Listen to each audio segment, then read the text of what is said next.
syi'na lanadhhabanna billadhi awhayna ilaika thumma la tajidu laka bihi 'alaina wakila.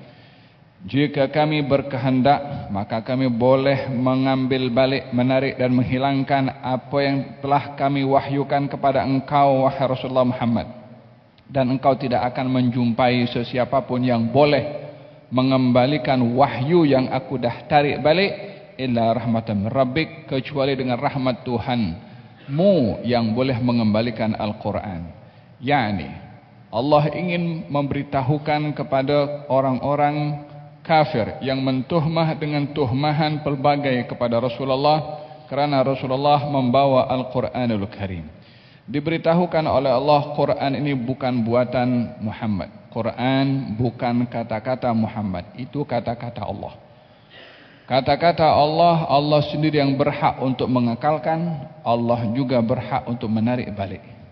Adapun Rasulullah penyampai apa yang dari Allah Subhanahu wa taala. Bila Allah berkehendak untuk menarik balik itu Al-Quran, maka akan dilupakan semua dan tak ada siapa yang mengingat akan Al-Quranul Karim, walaupun itu mustahil bagi Rasulullah sallallahu alaihi wasallam, kerana Allah ketika berbicara demikian bukan untuk mengangkat Quran daripada Rasulullah, tetapi untuk memberitahukan kalau Quran bukan kata-kata Rasulullah tetapi ya firman Allah Subhanahu wa taala. Maka dengan demikian ayat ini ingin menjaga marwah Rasulullah daripada berbagai macam tuduhan yang dituduhkan kepada beliau. Kalau Quran ini adalah buatan Muhammad, Quran ini adalah hasil kajian dan tafakurnya Muhammad, dan berbagai macam tuduhan dan tuhmahan yang dituhmahkan oleh orang-orang kafir kepada baginda Rasulullah. Walau bagaimanapun juga Quran ini juga bagi selain Rasulullah, ia boleh juga terangkat dan hilang. Sebagaimana saya jelaskan pada pertemuan yang lalu, kadang-kadang kalau ada orang hafal Quran, berlaku eksiden atau something, ada masalah di bahagian otak dan kepalanya, atau salah satu wire dalam kepala ini ada masalah, boleh hilang. Bukan jangan Quran saja, hafal kepada dirinya pun lupa. Ada tanya siapa awak, saya tak tahu siapa saya. Apa berlaku kepada akal fikiran seseorang. Ini secara kalau sesuatu berlaku kepada dia secara fizikal sakit, atau bila berlaku di akhir zaman. Kata baginda Rasulullah sallallahu alaihi wasallam, di akhir zaman nanti Al-Quran ini akan diangkat oleh Allah Subhanahu wa taala, diangkat daripada tulisan dan diangkat daripada dada orang-orang yang hafal Al-Quranul Karim, sehingga orang buka lembaran Quran hanya kertas tanpa ada tulisan. Dan orang membaca Quran akan tak tersampai satu ayat pun juga kalau nak baca Bismillah tak sampai kepada Ar-Rahman Ar-Rahim. Disebabkan oleh kerana tidak akan berlaku hari kiamat kecuali tidak ada di atas muka bumi ini yang menyebut nama Allah Subhanahu wa taala, dan termasuk Al-Quranul Karim juga akan diangkat oleh Allah Subhanahu wa taala. Dalam riwayat disandarkan oleh Sayyidina Abdullah bin Amr bin Al-As, katanya, la taqumu as-sa'atu hatta yarji'a al-Qur'anu min haitsu nazal. Tidak akan terjadi hari kiamat kecuali Al-Quran akan kembali ke tempat yang ia turun daripadanya. Yani Quran turun daripada Lauhil Mahfuz, Quran juga di akhir zaman akan kembali ke Lauhil Mahfuz. Seperti Quran dahulu ketika berada di Lauhil Mahfuz sebelum turun, tak ada sesiapa pun yang tahu Quran atau baca Quran. Keadaan di akhir zaman nanti Quran akan kembali ke Lauhil Mahfuz, tak ada seorang pun yang boleh baca Quran atau melihat tulisan Al-Quranul Karim. Kata beliau mengatakan, lahu dawiyun hawla al-arsy kadawiyin nahli. Naiknya Al-Quran ini ke atas mengelilingi arsy, mempunyai suara umpama suara lebah. Fayaqulu rabb, fayaqulu rabb. Kemudian Allah bertanya kepada Al-Quran, malaka wa huwa a'lam. Allah bertanya kepada Al-Quran, katanya, kenapa engkau ini, kenapa engkau naik, kenapa ada suara-suara yang seumpama suara lebah. Ditanya oleh Allah Subhanahu wa taala, malak, kenapa kamu? Walaupun Allah Maha tahu apa yang berlaku kepada Al-Quran, Kata Quran menjawab, fayaqul ya Rabbi utla walam yu'mal bihi. Wahai Allah, aku ini dibaca tapi tak diamalkan oleh orang yang membaca. Oleh sebab itu daripada dibaca tak diamalkan, baik aku kembali ke tempat di mana aku turun. Wahakadha diberitahukan bagaimana akhir zaman Al-Quran hanya akan menjadi tulisan atau bacaan ataupun sekedar indah suara tanpa ada praktikal dalam kehidupan manusia. Walaupun zaman yang kita ada ini tanda-tanda ke arah itu ada, di mana Quran hanya menjadi kitab bacaan, di mana Quran menjadi kitab yang hanya menjadi ukuran pada indahnya suara, tapi praktikalnya dalam kehidupan keseharian manusia, persentasenya adalah sangat kecil sekali. Khawatir bila keadaan semakin mengecil kepada kaum muslimin yang tidak praktis akan Al-Quran, time itu Quran akan kembali daripada tempat ia turun. Nas'alullah lana wa lakum al-afiyah. Kemudian kata Allah Subhanahu wa taala, illa rahmatan min rabbik. Kalau diangkat ini Quran oleh Allah Subhanahu wa taala, tak ada siapa boleh turunkan. La malaikat wala rasul wala siapa kecuali Allah Subhanahu wa taala sendiri. Illa rahmatan min rabbika inna fadlahu kana 'alaika kabira. Sesungguhnya anugerah Allah kepada engkau wahai Rasulullah Muhammad sangat besar, yaitu anugerah Al-Qur'anul Karim. Al-Fadlul Kabir, anugerah yang besar yang paling agung diberi oleh Allah kepada baginda Rasulullah adalah Al-Quranul Karim. Kenapa saya katakan Quran tak boleh terpisah daripada Rasulullah? Kenapa saya katakan Quran tak boleh dilupakan oleh Rasulullah? Disebabkan oleh kerana firman Allah ini dua. Satu berupa tulisan, yaitu Quran. Yang satu lagi berupa praktikal, yaitu Rasulullah SAW. Quran itu Rasulullah, Rasulullah adalah Al-Quranul Karim. Pada praktikal apa yang difirmankan dan diwahyukan oleh Allah Subhanahu wa taala. Daripada mana kita tahu salat? Allah suruh kita salat dalam Quran, Rasulullah yang praktis. Dari mana kita tahu zakat? Allah suruh itu zakat untuk dikeluarkan, detailnya macam mana? Rasulullah yang ajarkan. Allah perintahkan kita haji, macam mana kita ingin melakukan haji? Rasulullah yang tunjukkan. Demikian pada semua perintah dan larangan Allah Subhanahu wa taala, praktikalnya itu kepada Rasulullah. Dengan demikian Rasulullah itu Quran yang bergerak, sementara Quran yang kita baca adalah firman Allah yang bertulis. Oleh sebab itu tak dapat dipisahkan antara Quran dengan Rasulullah. Oleh sebab itu dalam Quran Allah itu menyebutkan Nabi Nur, Allah juga menyebutkan Quran itu Nur. Qad anzalna ilaikum nuran. Dalam Al-Quran dalam Al-Quran, walladzina amanu bihi wa azzaruhu wa nasaruhu wattaba'un nura alladzi unzila ma'ahu ulaika humul muflihun. Orang-orang beriman kepada Nabi Muhammad, menyanjung Nabi Muhammad, membantu Nabi Muhammad dan mengikuti cahaya yang dibawa oleh Nabi Muhammad, yakni Quran. Di sini Quran disebut nur. Dalam ayat yang lain Allah menyebutkan nur itu Nabi Muhammad sallallahu alaihi wasallam, qad ja'akum minallahi nurun wa kitabun mubin. Telah datang kepada kamu cahaya, Rasulullah. Wa kitab, Quran. Disebutkan nur Nabi, kitab Quran. Ayat yang tadi nur adalah Quran, yakni nama itu menunjukkan ke penyatuan antara Quran secara bertulis dan Quran praktikalnya adalah kepada Rasulullah sallallahu alaihi wa ala alihi wasallam. Inna fadlahu kana 'alaika kabira. Oleh sebab itu kerasulan Nabi Muhammad ini kalau dari segi usia dan umurnya berakhir dengan wafatnya Rasulullah, maka tiada lagi nabi setelah Rasulullah. Tetapi praktikal Quran yang ditunjukkan oleh Nabi di masa 23 tahun beliau menerima wahyu itu berterusan sampai sekarang.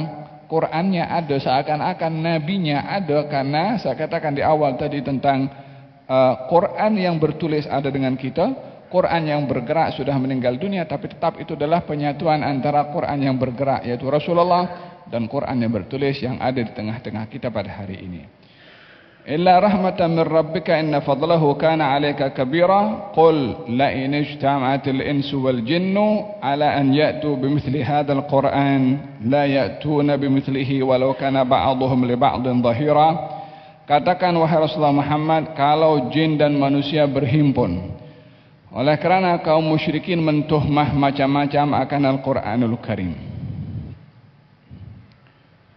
cara untuk orang itu jauh daripada agama bila ditikam Qurannya.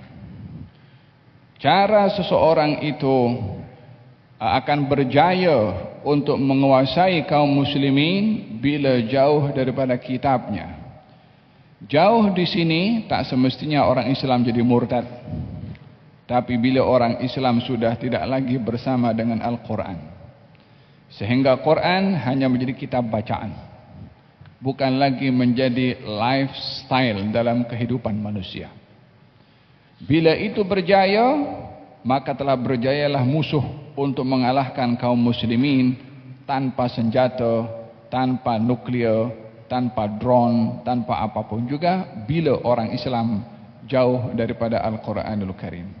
Oleh sebab itu berapa banyak, kalau ada seorang daripada Mesir dahulu, dia bekerja di PBB, di UN, cukup lama, berpuluh tahun di situ. Di antara kertas kerja yang dibuat oleh kelompok-kelompok tertentu untuk menjauhkan orang Islam daripada Islam dengan merosak bahasa Arab.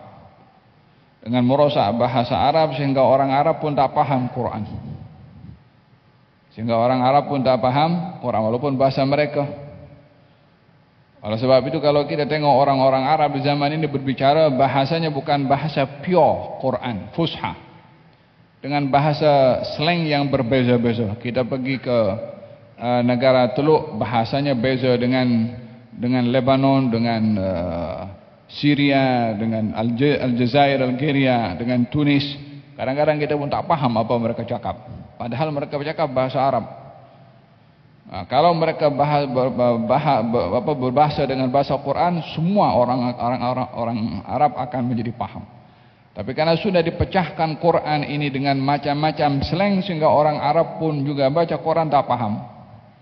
Karena hilang daripada keotentikan bahasa itu sendiri. Mukjizat Quran ini ada dua, pada bahasanya dan juga pada maknanya. Oleh sebab itu dalam ayat ini Allah Subhanahu wa taala mencabar kepada jin dan kepada manusia. Ada jin berbahasa Arab, manusia, orang-orang Arab juga berbahasa Arab. Hadirin hadiran, Allah Subhanahu wa taala mengutus para nabi dan rasul dengan mukjizah. Mukjizah ini adalah hal yang luar biasa untuk mencabar kepada kaum nabi tersebut.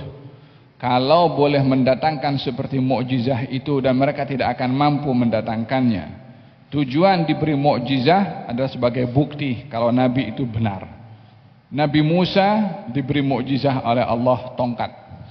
Karena community zaman itu merasa gah dengan ilmu sihir. Hal-hal yang menakjubkan, hal-hal yang luar biasa.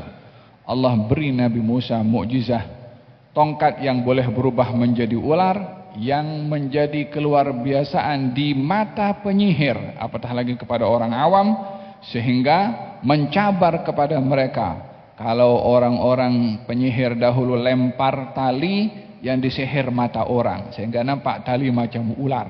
Tapi penyihir tu nampak tali itu tali, tak mungkin dia sihir matanya sendiri. Jadi nampak itu tali, tapi orang lain nampak macam ular. Oleh sebab itu Nabi Musa pun nampak ia macam ular. Ketika Nabi Musa melemparkan tongkatnya, ia berubah menjadi ular. Nabi Musa nampak ular, penyihir pun nampak ular. Tapi kalau penyihir yang lempar tali, dia nampak tali, kekal tali, bukan ular. Mana boleh itu tongkat boleh berubah menjadi ular dengan sungguh-sungguh. Dicabar dengan mukjizah yang mereka para penyihir pun tidak boleh mendatangkan. Akhirnya mereka sujud dan beriman kepada Allah Subhanahu wa taala, beriman dengan Nabi Musa alaihissalam. Di zaman Nabi Isa, orang pada zaman itu merasa gah dengan sains, sehingga mengatakan tak ada kebenaran kecuali benar menurut sains. Sehingga segala sesuatu diukur dengan ilmu pengetahuan.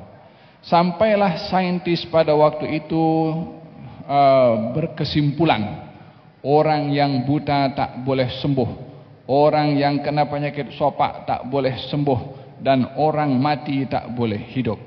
Allah beri mukjizat kepada Nabi Isa, saintis tak boleh buat. Apa yang saintis tak mampu, Nabi Isa mampu. Orang buta disembuhkan, orang mati dihidupkan, orang kena penyakit kulit pun disembuhkan. Mukjizat ini kepada Nabi Isa mencabar kepada zaman yang hidup di zaman itu, yang tidak boleh mendatangkan seperti mukjizat yang diberikan oleh Allah kepada Nabi Isa. Dengan begitu mereka akan merasa lemah dan melihat benarnya Nabi Isa dengan bukti mukjizat agar supaya kaumnya beriman.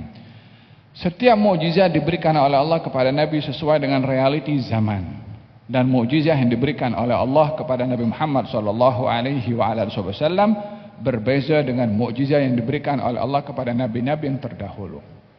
Mukjizat Nabi yang terdahulu berbeza dengan wahyu yang Allah berikan kepada mereka.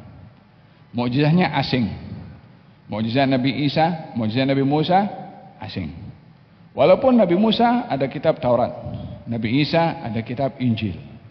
Antara wahyu Taurat dan Injil dan mukjizat dua hal yang berasingan. Tapi bagi umat Rasulullah SAW, mukjizat Nabi itu adalah syariat Nabi. Mukjizat Nabi menyatu dengan wahyu yang Allah turunkan pada Nabi. Sehingga Quran ini bukan hanya kitab panduan dan bimbingan petunjuk, tapi ini kitab mukjizat. Yang dicabar oleh Allah kepada orang Arab adalah untuk mendatangkan seperti Quran. Karena orang-orang Arab gah dengan ilmu syair, maka Allah cabar mereka. Kalau kamu memang betul mahir dalam ilmu bahasa, dalam syair, coba datangkan seperti mana Quran yang kuturunkan kepada Rasulullah SAW. Kalau kamu mampu bergabung semua para penyair daripada kalangan manusia, salinglah kamu berkomplot satu dengan yang lain untuk mendatangkan seperti Quran. Kalau kamu perlu untuk bergabung dengan jin yang juga berbahasa Arab yang pandai dalam ilmu syair, panggil juga jin untuk bergabung dengan kamu supaya datangkan seperti Quran. Jadi cabaran ini cabaran bukan manusia saja, jin pun dicabar. Kenapa jin juga dicabar? Sebab jin mukallaf, jin ada akal, jin ada hati, jin termasuk yang diperintah oleh Allah untuk beriman juga. Bukankah dalam Quran ada surat namanya surat Al-Jin? Qul uhiya ilayya annahu istama'a nafarun minal jinni faqalu inna sami'na Qur'anan ajaba yahdi ila ar-rusydi fa amanna bihi wa lan nusyrik bi rabbina ahada. Wa annahu ta'ala jaddu rabbina mattakhadha sahibatan wala walada. Surat Jin kamil. Satu surat dinamakan dengan surat Jin, dialog antara jin dengan Allah Subhanahu wa taala dan dialog antara jin dengan jin, satu dengan yang lain. Katanya, inna kunna naq'udu maq'ida lis-sam'i faman yastamil ana yajid lahu shihaban rasada. Dahulu kami ada stesen di atas untuk curi informasi, untuk sampaikan kepada bomoh-bomoh yang ada di dunia. Tapi kali ini dah tutup dah, kena halau kami dengan lempar-lemparan api di atas dan tak boleh kami mendekat kepada langit. Wa inna minna salihuna minna duna dalik kunna tara'iqa qidada. Di antara kami jin ni ada yang baik, ada yang tak baik juga. Wa inna minal muslimuna minal qasitun. Di antara kami ada orang yang muslim, ada orang yang tidak, ada orang yang zalim. Yani jin sama dengan manusia. Ada yang baik, ada yang tak baik. Ada yang saleh, ada yang tidak. Ada yang wali, ada yang tidak. Jin pun berkahwin. Jin pun ada keluarga.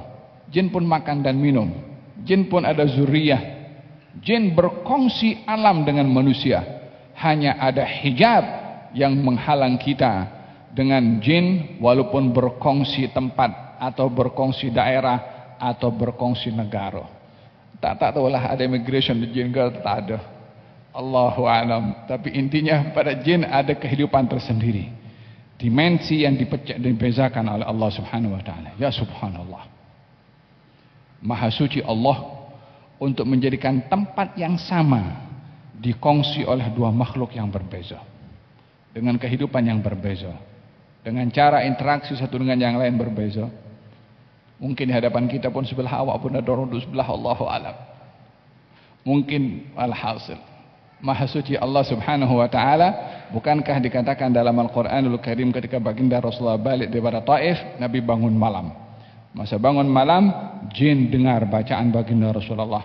Balik jin ke kampungnya, beritahu, aku mendengarkan wahyu yang pernah diturunkan oleh Allah kepada Nabi Musa. Hai jin, jom kita beriman. Hai jin jadi pendakwah kepada bangsa jin, beriman kepada Rasulullah sallallahu alaihi wa ala alihi wasallam. Walau bagaimanapun hijab ini dijadikan oleh Allah untuk kita menyedari agar supaya tidak ada sesiapa yang mengganggu alamnya. Kalau berada di alam manusia, jangan cuba-cuba masuk ke alam jin. Jin pun juga sama. Itu adalah satu pelanggaran. Dah dijadikan oleh Allah sebagai manusia, kekallah hidup dengan manusia, tak payah kacau jin. Jin pun dicipta sebagai jin, dilarang untuk mengganggu dan mengacau manusia. Faham tom? Kecuali orang-orang diberikan kelebihan oleh Allah Subhanahu wa taala yang juga ada keupayaan untuk mengajar murid-muridnya adalah daripada bangsa jin. Wa iradah yang Allah kehendaki untuk dijadikan khalifah di atas muka bumi ini adalah manusia, bukan jin. Dilantik oleh Allah untuk menjadi pentadbir dan mengurus bumi daripada kalangan manusia, bukan jin. Hikmah yang Allah kehendaki untuk manusia melebihi kemuliaannya berbandingkan kepada jin. Dicabar oleh Allah jin dan manusia. Kalau manusia dan jin berhimpun, yang pakar-pakar, yang ahli-ahli bahasa, untuk mendatangkan seperti Quran yang penuh dengan mukjizah, maka mereka tiada mampu untuk mendatangkan seperti Al-Quran, walaupun satu dengan yang lain saling tolong menolong. Mukjizat Quran pada dua, pada lafaznya tak akan ada siapa yang mampu untuk mendatangkan, pada maknanya dan syariatnya yang ia adalah sesuai pada setiap zaman. Kitab yang terdahulu mukjizatnya asing. Kitab yang terdahulu, kitabnya itu tertulis berupa nasihat-nasihat, tetapi tak ada mukjizah pada lafaz. Oleh sebab itu kitab terdahulu kita dapati dengan berbagai macam bahasa. Mahu itu kitab Taurat ada macam-macam bahasa, mau Injil ada macam-macam bahasa. Mana ada Quran ditulis dengan bahasa selain daripada bahasa Arab? Jika pergi madrasah tahfiz di Afrika, walaupun mereka berbahasa Afrika, mereka menghafal Quran dengan bahasa Arab. Bila kita pergi ke India, walaupun mereka berbahasa Urdu atau Tamil, bila masuk ke madrasahnya menghafal Quran dengan bahasa Arab. Kita pun bahasa Melayu, madrasah tahfiz menghafal Quran juga dengan bahasa Arab. Tak ada orang belajar tahfiz dengan bahasa Melayu atau bahasa Afrika atau bahasa lain daripada bahasa Arab. Mukjizah yang ada kepada Al-Quran, 100 bahasa lebih menterjemahkan Al-Quran, tak satu pun tuan punya bahasa membaca Quran dengan bahasa mereka. 100 bahasa menterjemahkan Al-Quran, tak seorang pun boleh hafal terjemahan seperti mana orang boleh menghafal bahasa Arab Al-Quranul Karim walau tak paham. Kita yang belajar di madrasah tahfiz yang hafal satu hari pun, coba tanya apa artinya ayat-ayat tertentu, dia tak boleh terjemahkan pun, tapi boleh hafal. Macam mana? Walaqad yassarnal Qur'ana lidzikri fahal min muddakir.